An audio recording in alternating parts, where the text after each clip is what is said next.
मौलाना मुजीबुर रहमान जा बयान ॿुधण जे लाइ मौलाना साहब जो यूट्यूब चैनल ज़रूर सब्सक्राइब कंदा। सही ज़ाल ऐं मुड़ुस जे दरमियान मोहबत जे लाइ को वज़ीफ़ो ॿुधायो। सही अख़लाक़ पेश कनि, इन खां वधीक को वज़ीफ़ो आहे ई न।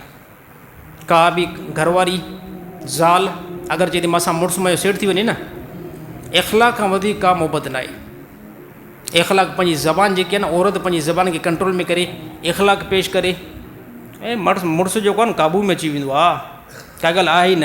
ऐं को मर्द चए थो मां सां मुंहिंजी घरवारी मोहबत करे न, त ज़बान खे सेट कयो बसि। गारियूं जेको आहे ॾिबी त पोइ घरवारी मोहबत कंदी? ॻाल्हि सम्झ में अचे न साईं? कोई मुड़ुस पंहिंजी घरवारी खे गारियूं ॾिए त पोइ इहा हिन सां मोहबत कंदी? नफ़रत कंदी न। ऐं कंहिं का औरत बि अहिड़ी आहे जंहिंखे सफ़ा ॻाल्हाइण जी तमीज़ ई न हुजे, ऐं जॾहिं बि ॻाल्हाए त जेको सफ़ा ख़राबु ॻाल्हाए, त पोइ मुड़ुस छा चवंदो? यार अहिड़ी माई खां पहिरियों खटि ख़ाली भली हुई न। पोइ त इन खां त पोइ मां छड़ो जेको भलो हुयुमि, त पोइ मोहबत कॾहिं बि न थी। मोहबत जो हिकिड़ो ई मां इन खां वधीक साईं वज़ीफ़ो न पढ़ो। हा, वज़ीफ़ो ज़ाल मुड़ुस खे मशवरो ॾियां त वज़ीफ़ो न पढ़ो। वज़ीफ़े खां बहितरीनु इहो तव्हांखे आहे इख़लाक़ भला कयो। जॾहिं बि ॻाल्हायो सुठो ॻाल्हायो। कोई चए साईं मां ॻाल्हाईंदो बि भलो आहियां, पोइ भला छा कयां? हा साईं, पोइ बि हिकिड़ो तरीक़ो त ॿुधायां थो, हलो साईं। मानी खाओ था न, मानी खाईंदे खाईंदे हिकिड़ो जेको आहे लुकमो पटे करे घरवारी खे खारायो। जेकॾहिं घरवारी सेट नथी थिए न, हे बि ज़बरदस्त। हाणे साईं हैरान न थियो साईं, सभु मूंखे चिता ॾिसो अलाए साईं कहिड़ा मशवरा थो ॾिए। हे साईं अलाह जे नबी जो तरीक़ो आहे। ॻाल्हि सम्झ में आई न आई? हा, अक्सर माण्हू चवंदा आहिनि साईं अलाए पंहिंजे जेब खां थो ॿुधाए ॻाल्हियूं। न न, हे अलाह जे नबी जो जेको मशवरो आहे। अलाह जे नबी ईअं कंदा हुया। हा, अलाह जे नबी ईअं कंदा। अलाह जे नबी पाण लुकमो खारायो आहे। अमा आयशा खे बाज़ जेके अलाह जे नबी ॿियूं घरवारियूं आहिनि न, त वेहंदा हुआ न, त अलाह जे नबी पाण लुकमो पटे करे पंहिंजी घरवारनि खे खारायो आहे, ऐं घरवारनि बि खारायो अलाह जे नबी खे। अमा आयशा रज़ी अल्लाह ताला अन्हा, बाज़ जेको आहे ॿियूं घरवारियूं आहिनि, त हिन में ए बि ॻाल्हि न आहे। त असां हैरान थींदा आहियूं साईं, घरवारी खे मां मानी जेको कीअं करायां? अगरि जे मथां पीउ ॾिसी न वठे, मथां भाउ न मूंखे ॾिसे, हाणे साईं भाउ ॾिसंदो छा थींदो? चए यार भाउ ॾिसंदो पोइ तूं घरवारी जो ग़ुलाम आहे। यार हूअं भला ग़ुलाम न आहियूं छा? हूअं बि त ग़ुलाम आहियूं न। सॼो ॾींहुं कंहिंजे लाइ था कमायूं?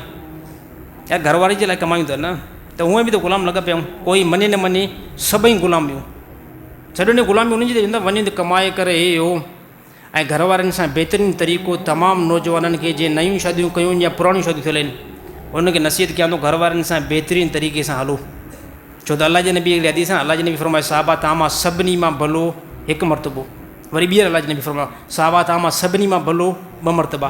अलाह जे नबी टे दफ़ा साहबा तव्हां मां सभिनी मां भलो उहो शख़्स आहे जेको पंहिंजी घरवारनि सां बहितरीनु सलूक इख़्तियार करे। ऐं पोइ अलाह जे नबी छा फरमायो? साहबा मां तव्हां सभिनी मां भलो आहियां। ए साहबा मां तव्हां सभिनी, छाजे करे? मां सभिनी घरवारनि सां बहितरीनु सलूक इख़्तियार कंदो आहियां। हा, हे अलाह जे नबी फरमायो। घरवारी सां मोहबत करणु नबी सल्लल्लाहु अलैहि वसल्लम जो सुनत अमल आहे ऐं सुनत तरीक़ो आहे। इन अंदरि कोई बि न आहे। अलाह जे नबी जॾहिं मस्जिद नबी खां फ़ारिग़ थी करे असर नमाज़ खां पोइ वेंदा हुया, असर नमाज़ खां पोइ वेंदा हुया, त अलाह जे नबी वेंदा हुआ न, पोइ अलाह जे नबी ॾिसंदा त को घर जो कमुकार हूंदो न, त अलाह जे नबी ख़ुदि बि कमु कयो आहे। अगरि को घर में असां खटि खणूं त वॾी इहा बि ॻाल्हि आहे न। घर में खटि अगरि को माई जेकॾहिं हामला आहे, त असां चवंदा भले जेका खटि बि तूं खण, हलो साईं इहा खटि बि तूं खण।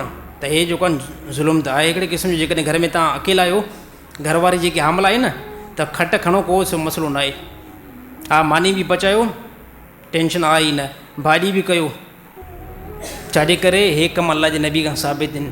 इन जे अंदरि पंहिंजी इंसल्ट न सम्झो यार मां जेको मर्द थी करे मानी कीअं कयां। न न, कंहिं क़िस्म जी इंसल्ट न आहे। यार घरवारी तव्हांजो केतिरो ख़्यालु कंदी आहे? त हिन टाइम जॾहिं उहा मुश्किल में बीमारी में आहे, त पोइ तव्हां बि त जेको उन जी मलकी कयो न, अमल कंदो न साईं? सभु साईं मूंखे चिता ॾिसो अलाह करे मां ख़ैर सां हलां हेठि बसि।